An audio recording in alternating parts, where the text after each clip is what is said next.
Buenos días, buenos días. Am, Qué bueno que están por aquí. Me da un gusto poder seguir con esta lectura y que puedan visitar este canal en el momento en que puedan hacerlo para seguir la lectura. Hoy vamos a seguir en el punto 5, que titula La ilusión del ego cuerpo. Y hoy vamos a acabar el capítulo 4 del libro de Curso de Milagros en Español, que está en la página 72. Y para los que siguen la lectura en inglés, está en la página 65. Todas las cosas obran conjuntamente para el bien. En esto no hay excepciones, salvo a juicio del ego. El ego se mantiene extremadamente alerta con respecto a lo que permite llegar a la conciencia. Y esa no es la manera en que una mente equilibrada se mantiene ecuánime. El desequilibrio del ego se acentúa aún más porque mantiene su motivación principal oculta de tu conciencia y hace que el control predomine sobre la cordura. Voy a bajar el volumen de los otros devices que tengo por aquí para no interrumpir la lectura. Ok, seguimos. El ego tiene todas las razones del mundo para hacer esto, de acuerdo con el sistema de pensamiento que le dio origen y al que sirve. Puesto que el sano juicio juzgaría irrevocablemente contra él, el ego lo tiene que eliminar en aras de su propia supervivencia. Una de las causas principales del estado de equilibrio del ego es su falta de discernimiento entre lo que es el cuerpo y lo que son los pensamientos de Dios. Los pensamientos de Dios son inaceptables para el ego porque apuntan claramente al hecho de que Él no existe. El ego, por lo tanto, los distorsiona y se niega a aceptarlos, pero no puede hacer que deje de existir. El ego, por consiguiente, trata de ocultar no solo los impulsos inaceptables, entre comillas, del cuerpo, sino también los pensamientos de Dios, ya que ambos suponen una amenaza para él. Dado que lo básicamente le preocupan es su propia supervivencia ante cualquier amenaza. El ego los percibe a ambos como si fueran lo mismo, y al percibirlos así, evita ser aniquilado, como de seguro lo sería en presencia del conocimiento. Cualquier sistema de pensamiento que confunda a Dios con el cuerpo no puede por menos ser demente. Sin embargo, esa confusión es esencial para el ego, que juzga únicamente en función de lo que supone o no una amenaza para él. En cierto sentido, su temor a Dios es cuando menos lógico. Repito, en cierto sentido, su temor a Dios es cuando menos lógico, puesto que la idea de Dios hace que el ego se desvanezca. Pero hay que tener miedo al cuerpo, pero que le tenga miedo al cuerpo con el que se identifica tan íntimamente no tiene ningún sentido. El cuerpo es el hogar del ego. El cuerpo es el hogar que el ego ha elegido para sí. Esta es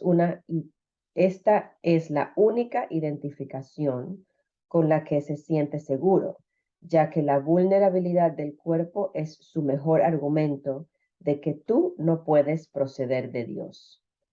Esta es la creencia que el ego apoya fervientemente. Voy a subrayar eso.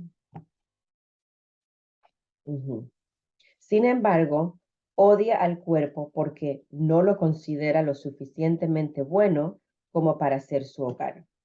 En este punto es donde la mente queda definitivamente aturdida. Habiéndole dicho el ego que ella es realmente parte del cuerpo y que el cuerpo es su protector. También le dice que el cuerpo no puede protegerla. Por consiguiente, la mente inquiere. ¿Dónde puedo encontrar protección? A lo que el ego responde, en mí. La mente, y no sin razón, le recuerda al ego que él mismo ha insistido que con lo que ella se tiene que identificar es con el cuerpo, de modo que no tiene objeto recurrir a él para obtener protección. El ego no dispone de una respuesta plausible para esto, puesto que no la hay, pero sí dispone de una solución típica, eliminar la pregunta de la conciencia. Una vez fuera de la conciencia, la pregunta puede producir desasosiego, y de hecho lo produce, pero no puede ser contestada porque no puede ser planteada. Esta es la pregunta que debes hacerte, ¿A dónde debo acudir en busca de protección? Busca y hallarás, entre comillas. No significa que tengas que buscar ciega y desesperadamente algo que no podrías reconocer. La búsqueda que tiene sentido se emprende conscientemente, se organiza conscientemente y se dirige conscientemente. El objetivo debe formularse claramente y luego tenerse siempre presente. Aprender y querer aprender son inseparables. Te resulta más fácil aprender cuando crees que lo que estás tratando de aprender tiene valor para ti. Ahora bien, no todo lo que tal vez quieras aprender tiene valor duradero. En realidad, muchas de las cosas que quieres aprender tal vez las hayas escogido precisamente por su valor efímero. El ego cree que es una ventaja no comprometerse con nada que sea eterno, ya que lo eterno solo puede proceder de Dios. La eternidad es la única función que el ego ha tratado de desarrollar, si bien ha fracasado repetidamente. El ego transige con la cuestión de lo eterno, al igual que con todas las cuestiones que de algún modo tienen que ver con la verdadera pregunta. Ya son las 9 de la mañana. Repito, el ego transige con la cuestión de lo eterno, al igual que con todas las cuestiones de que algún modo tienen que ver con la verdadera pregunta, la cual espera encubrir y mantener fuera de la conciencia, ocupándose de asuntos marginales. La tendencia típica del ego de estar continuamente ocupado con nimiedades tiene como objeto apoyar ese propósito. Uno de sus árides favoritos para obstaculizar el aprendizaje es embarcarse en problemas diseñados de tal manera que su resolución sea imposible. La pregunta que nunca formulan quienes se embarcan en tales maniobras dilatorias es, ¿para qué? Entre comillas. Esa es la pregunta que tú tienes que aprender a plantear en relación con todo. ¿Qué propósito tiene esto? Sea cual fuere, dirigirá tus esfuerzos automáticamente. Cuando tomes una decisión con respecto a un propósito, tomas una decisión con respecto a los esfuerzos que vas a llevar a cabo en el futuro. Y esta decisión permanecerá en vigor a menos que cambies de parecer. Y ahora pasamos al punto 6. Las recompensas de Dios. El ego no reconoce el verdadero origen de la amenaza, entre comillas. Y si tú te identificas con el ego, no entenderás la situación tal como es. Lo único que le confiere al ego poder sobre ti es la lealtad que le guardas. Me he referido al ego como si fuera una entidad separada que actúa por su cuenta. Esto ha sido necesario para persuadirte de que no puedes descartarlo a la ligera y de que tienes que darte cuenta de cuán extensa es la parte de tu pensamiento que él controla. Sin embargo, no nos puede detener allí, pues de lo contrario no podrías sino pensar que mientras estés aquí o mientras creas estar aquí, estarás en conflicto. El ego no es más que una parte de lo que crees acerca de ti. Wow, subrayado. Repito, el ego no es más que una parte de lo que crees acerca de ti. Tu otra vida de continuado sin tu otra vida ha continuado sin ninguna interrupción y has sido y serás siempre completamente inmune a tus intentos de disasociarte de ella.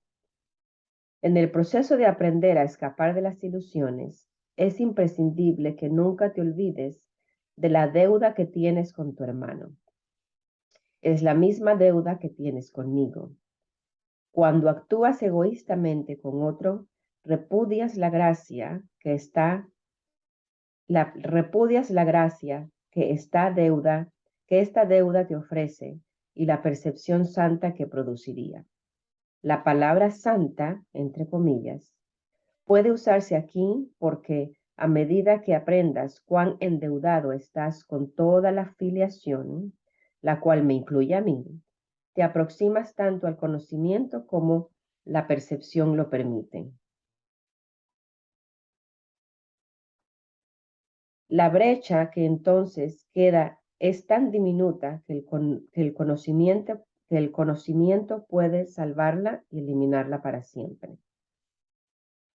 Todavía tienes muy poca confianza en mí, pero esta aumentará a medida que recurras más y más a mí, en vez de a tu ego, en busca de consejo.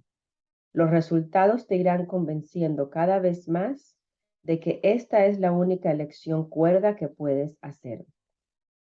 Nadie que aprenda por experiencia propia en cierta elección le brinda paz y alegría, mientras que otra le precipita al caos y al desastre, tiene más necesidad de persuasión.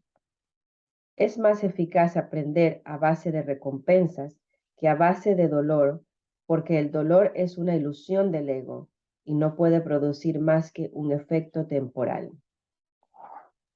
Las recompensas de Dios, en cambio, se reconocen inmediatamente como eternas, puesto que este reconocimiento lo haces tú y no el ego.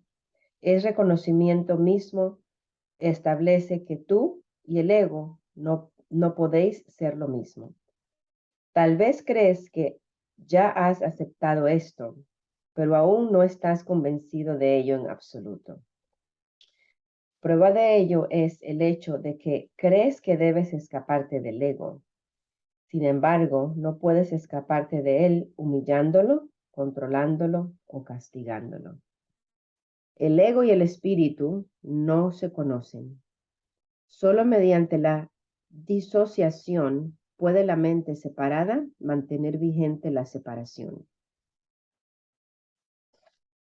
Una vez que ha hecho esto, niega todos los impulsos verdaderamente naturales.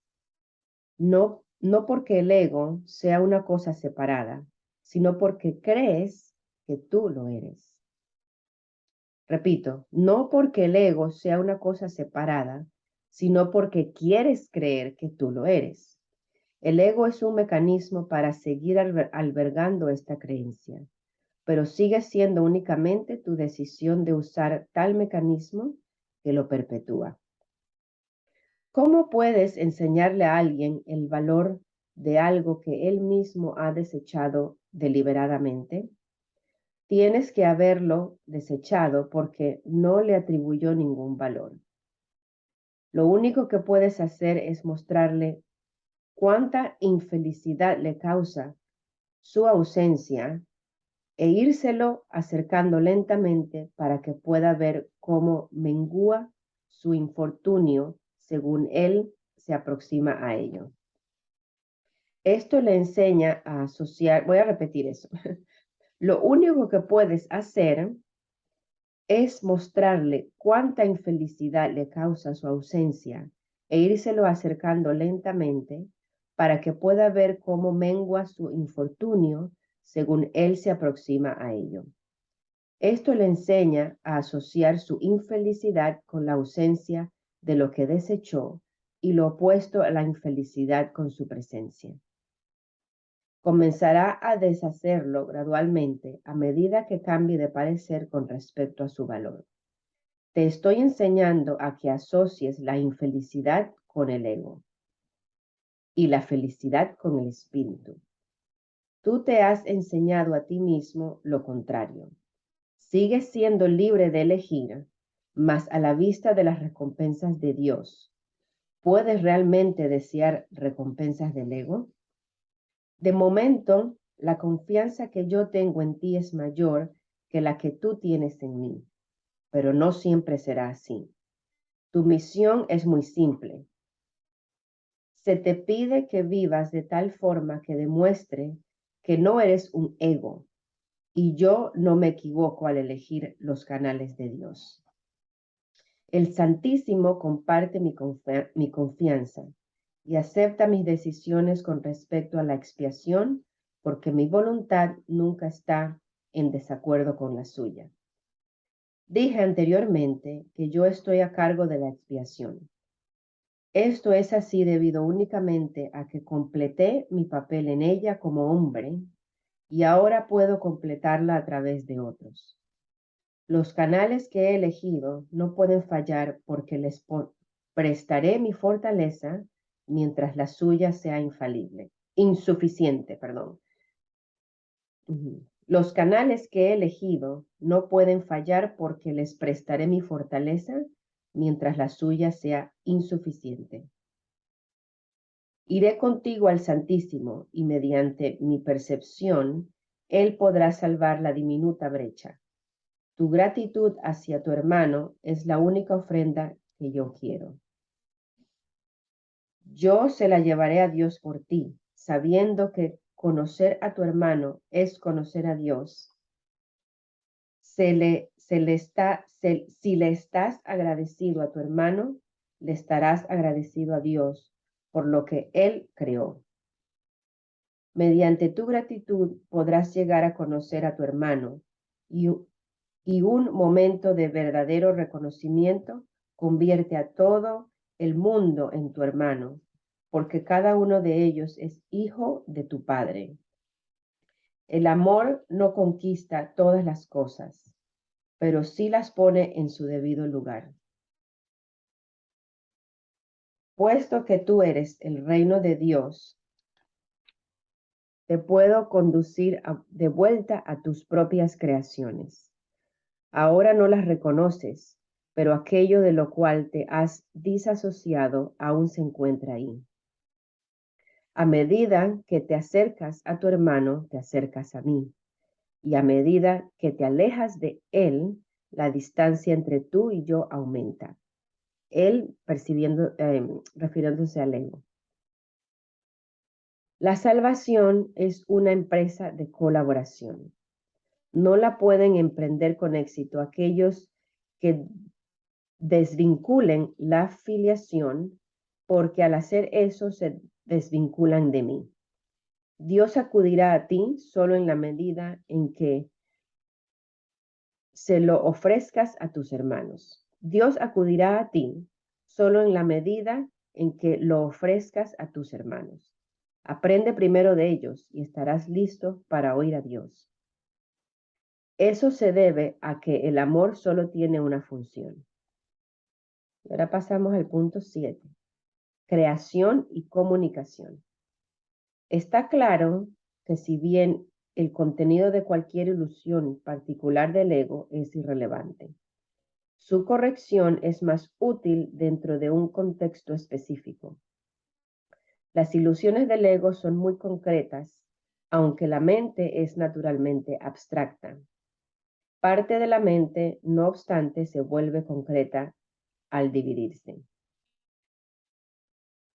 La parte concreta cree en el ego porque el ego depende de lo concreto. El ego es aquella parte de la mente que cree que lo que define su existencia es la separación.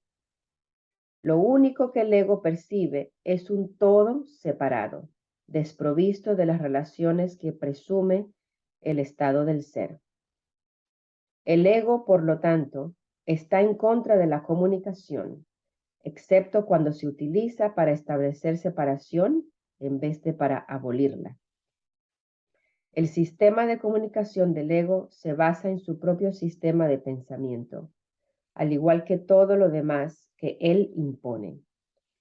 Su comunicación está controlada por la necesidad que tiene de protegerse e interrumpirá la comunicación siempre que se sienta amenazado. Esta interrupción es una reacción hacia una o varias personas determinadas. El carácter específico de la manera de pensar del ego da lugar entonces a generalizaciones falsas que no son realmente abstractas en absoluto.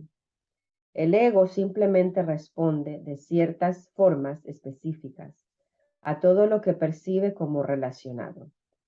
El espíritu, en cambio, reacciona de la misma manera a todo lo que sabe que es verdadero y no responde en absoluto a más nada. Tampoco hace ningún esfuerzo por establecer lo que es verdad. Él sabe que lo único que es verdad es lo que Dios creó. El espíritu está en completa y directa comunicación en todos los aspectos de la creación, debido a que está en completa y directa comunicación con su creador. Esta comunicación es la voluntad de Dios. Creación y comunicación son sinónimos. Dios creó a cada mente comunicándole su mente y estableciéndola así para siempre como un canal para su mente y su voluntad. Puesto que solo los seres que pertenecen al mismo orden pueden realmente comunicarse. Sus creaciones se comunican naturalmente con él y como él. Esta comunicación es perfectamente abstracta, ya que su aplicación es de una calidad universal y no está sujeta a ningún juicio, excepción o alteración. Dios te creó mediante esta comunicación y para ella. La mente puede distorsionar su propia función, pero no puede atribuirse a sí misma funciones que no le fueron dadas. Voy a subrayar eso y lo voy a repetir. La mente puede distorsionar su propia función, pero no puede atribuirse a sí misma funciones que no le fueron dadas. Por eso es por lo que la mente no puede perder del todo la capacidad de comunicarse, aun cuando puede negarse a utilizarla en favor del estado del ser. Tanto la existencia como el estado del ser se basan en la comunicación. La existencia, sin embargo, es específica en cuanto a qué, cómo y con quién vale la pena establecer comunicación. El estado de ser carece por completo de estas distinciones. En un estado en el que la mente está en comunicación con todo lo que es real. En la medida en que permitas que ese estado sea coartado, en esa misma medida estarás limitando la idea que tienes acerca de tu propia realidad, la cual se vuelve total únicamente cuando reconoces a toda la realidad en el glorioso contexto de la verdadera relación que tiene contigo. Esa es tu realidad. No la profanes ni la rechaces. Es tu verdadero hogar, tu verdadero templo y tu verdadero ser. Dios, que abarca todo lo que existe, creó seres que lo tienen todo individualmente, pero que quieren compartirlo para así incrementar su gozo. Nada real puede incrementarse excepto compartiéndolo. Por eso es por lo que Dios te creó a ti. La abstracción divina se deleita compartiendo. Eso es lo que significa la creación. Las preguntas ¿qué? cómo y con quién son irrelevantes, toda vez que la verdadera creación lo da todo, ya que solo puede crear a semejanza propia. Recuerda que la diferencia que hay entre tener y ser en la existencia, en el reino, no existe. En el estado de ser, la mente siempre lo da todo. Voy a repetir eso. Recuerda que la diferencia recuerda que la diferencia que hay entre tener y ser en la existencia, en el reino, no existe. En el estado de ser, la mente siempre lo da todo. La Biblia afirma repetidamente que debes alabar a Dios. Esto no quiere decir que debas decirle cuán maravilloso es. Dios no tiene un ego con el que aceptar tal alabanza, ni percepción con que juzgarla. Pero a menos que desempeñes el papel que te corresponde en la creación, su gozo no será total, porque el tuyo no lo es. Y él ciertamente sabe esto, lo sabe en su propio ser y en la experiencia que su ser tiene de la experiencia del Hijo. El constante fluir de su amor se obstruye cuando sus canales están cerrados y se siente solo cuando las mentes que él creó no se comunican plenamente con él. Dios ha salvaguardado tu reino, pero no puede compartir su gozo contigo hasta que no conozcas el reino con toda tu mente. La revelación no es suficiente porque es una comunicación de Dios hacia ti solamente. Dios no tiene necesidad de que se le devuelva la revelación, lo cual sería claramente imposible, pero sí desea que se transmita a otros. Esto no se puede hacer con la revelación en sí, pues su contenido no puede ser expresado debido a que es algo sumamente personal para la mente que lo recibe. No obstante, dicha mente la puede extender a otras mentes mediante las actitudes generadas por la sabiduría que se deriva de la revelación. Dios es alabado cada vez que una mente aprenda a ser completamente servicial. Esto, sin embargo, es imposible a menos que también aprenda a ser completamente inofensiva, pues ambas creencias tienen que coexistir. Los que son verdaderamente serviciales son a su vez invulnerables, porque no protegen sus egos y por lo tanto nada puede hacerles daño. Su espíritu servicial es la manera en que alaban a Dios, y Él les devolverá las alabanzas que le hagan porque ellos son como Él y pueden regocijarse juntos. Dios existe hasta ellos. Dios se extiende hasta ellos y a través de ellos, y cunde una gran alegría por todo el reino. Cada mente que ha sido transformada contribuye a aumentar esta alegría al estar individualmente dispuesta a compartirla. Los verdaderamente serviciales son los obradores de milagros de Dios, a quienes yo dirijo hasta que estemos todos unidos en el júbilo del reino.